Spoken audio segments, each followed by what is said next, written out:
Hello everyone, hope you're doing just great and a happy Pride! In America, when it comes to fighting for LGBTQ rights, who would you consider as a pioneer? Harvey Milk, Lady Gaga, Nancy Pelosi, or somebody else? Regardless of your answer, politicians are a driving force, or at least one of the driving forces that move this issue forward. So how does that work in China? How LGBTQ rights being advocated in China? Who is holding the torch for the community over there? I'm going to talk about that today.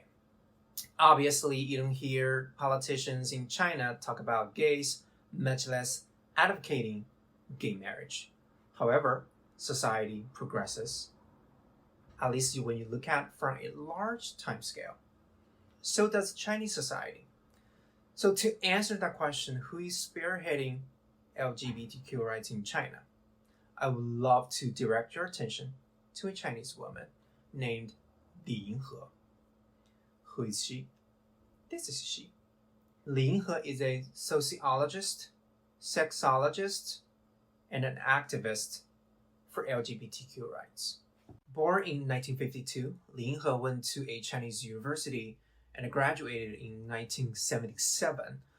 And after that, she came to America in 1982 and obtained a PhD in sociology from the University of Pittsburgh in 1988.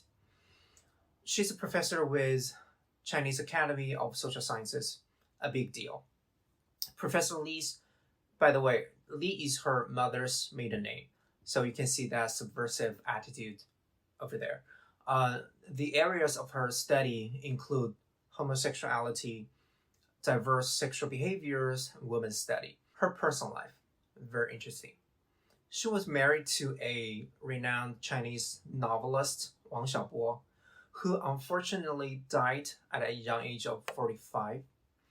In 2014, she announced on her blog that she has been in a long-term relationship with a heterosexual transgender man after being accused of closeted lesbian by some person on the internet. People. She's the de facto speaker of the LGBT community in China. She has always been on the front lines of public debates on sexuality. So first things first, let's look at things she advocates. She advocates liberal views on homosexuality, sexual promiscuity, and she endorses decriminalization of orgies and prostitution. Both of them are illegal in China. And she believes that monogamy is only a personal choice and should not be enforced by law or social pressure. And she proposes gay marriage firmly and continually. My kind of gal. In my opinion, Professor Lee contributes to the cause of LGBTQ rights in two major ways. First, she has published a long list of books on sexuality, which has laid a solid scientific foundation for the public to adopt a more accepting views on it. Homosexuality exists as long as human exists. There will only been darkness for the community until scientists brought light to our world. In 1990, Professor Lee and her first husband published a book called Their World after personally interviewing dozens of gay men in China. It's a publication that ushered a brand new era. It seems like all of a sudden, for the first time, people heard about gays and talk about it. She appeared on numerous interviews on TV and on the internet during all those years, bringing homosexuality under the public spotlight. The debate it caused compounded exponentially during all those years. Her position, which is a professor with Chinese Academy of Social Sciences, and of course, her meticulous research really served as a powerful fuel for the social discourse on LGBT issues. So some perspective. a middle-aged woman going around telling people being liberal about your sex life and gays and BDSM, it won't go anywhere. So where her place is really gives her the clout in discussing something that is traditionally a taboo. And she's using it to the fullest.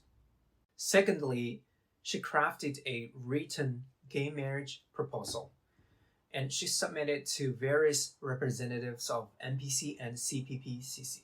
Okay, what are they? Probably another video. But for now, understand it as the Chinese Congress. Okay, she submitted the written proposal to various representatives of the two bodies, almost on a yearly basis since 2001. The journey wasn't easy. Sometimes she couldn't get enough number of representatives to author the bill. Sometimes the bill was authored and submitted but got nowhere. However, things took a turn in 2019. The working body of NPC, once in a lifetime, spoke on gay marriage explicitly in a press conference. They publicly acknowledged the petition to legalize same-sex marriage. It is huge, it is major. Never has a Chinese government official ever talked about gay marriage. Immediately, it triggered nationwide discussion. On Weibo, a social media platform equivalent to Twitter, the discussion became one of the hottest hashtags, with the number of views reaching 800 million. As I said, the debates Professor Lee caused compounded exponentially during all those years. And the public sentiment has been brewing in favor of gay marriage. If it wasn't for her, I couldn't imagine how this would happen. And of course, legalization of gay marriage didn't just happen like that in China, and it won't be. There are battles ahead. I just really want to personally dedicate this video to Professor Lee, thank her for the works she has been doing for the community. And I would also like to extend the gratitude to all activists across the globe, now and before. Thanks for the work of bringing education to the public, raising awareness for equal rights, and bringing the visibility the community needed. In this Pride Month, we should all take our time to celebrate our unique being and appreciate the liberty we're having right now. I understand there are way more countries and regions in the world where not only gay marriage isn't allowed, but also being gay is a crime. For folks in those places hanging there, I believe we'll get there as a world one day. Be well and be happy. Thank you for watching. If you want, please drop comments below telling us who's your pioneer fighting equal rights in your part of the world. Thank you. Bye-bye.